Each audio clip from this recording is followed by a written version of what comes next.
We all know what it means to live green or eco-friendly, but here's the thought. What about dying green? A new business in Lafayette is helping people do just that. Denver 7's Jennifer Kovaleski takes us inside the many shades of a green funeral. No one likes to talk about death, let alone plan for it. But it's a conversation worth having because depending on what you choose, it could cost you big. A typical casket is around $2,000, but it can add up to $10,000 if you go with those fancier options. Add in embalming and other fees, and an average funeral will cost you $7,000 to $10,000. But there's another option a lot of people are considering. It's called a natural burial. They use a simple pine casket that'll cost you $600 to $800. There is no embalming or fancy headstone, so the average cost is around $2,000 to $3,000. That's less than half the cost of a traditional burial. The grass is going to remain tall. We're going to pull weeds mechanically by hand. It looks more like a burial straight out of the Wild West. We leave the ground more mounded. Than your traditional cemetery. Kind of like a prairie feel to it. Ending up in a pine box may seem out there. We can generally build one in less than a day. But in Boulder County, turning to mulch by spring is the new trend.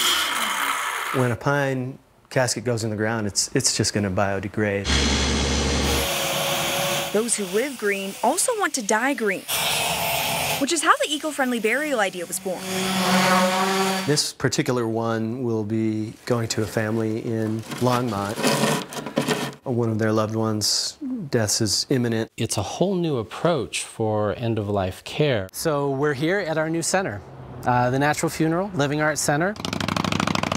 Prescott Knox's new venture. There's a certain energy to Lafayette that we all really responded to. In the heart of downtown Lafayette will be the first in the state to help people die naturally. A green burial means your body is placed directly into the ground, in a shroud or biodegradable box. There is no fancy headstone, concrete vault, or costly casket.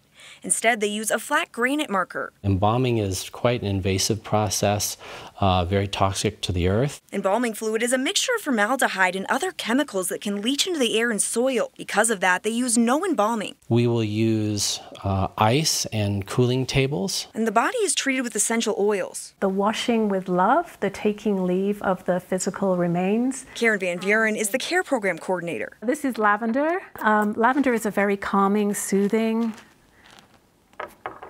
flower, and the ready to sleep.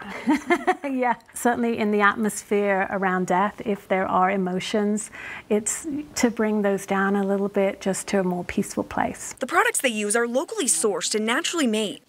This is a lavender bush that I use in my products, and I clip the lavender and infuse it in organic olive oil.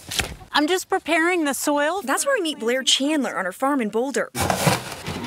There's an egg in here. That's so fun. This is where I create.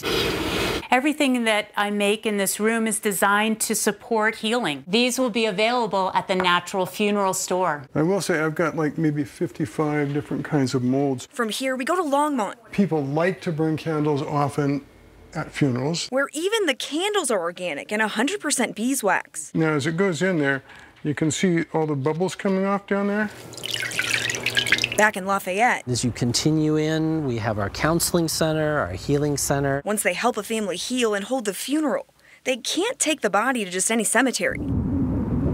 So this is a traditional burial section here, where there's upright markers, and this is our green burial section. Our green burial section has flat markers. Roselawn Cemetery in Fort Collins is also betting big on the natural burial concept. We set aside about 3 acres for this for the future. As of right now, we have 8 burials and 8 people reserving spaces. Returning to a simpler time, a more natural way to go from ashes to ashes, dust to dust. This is a way that people can naturally go back to the earth.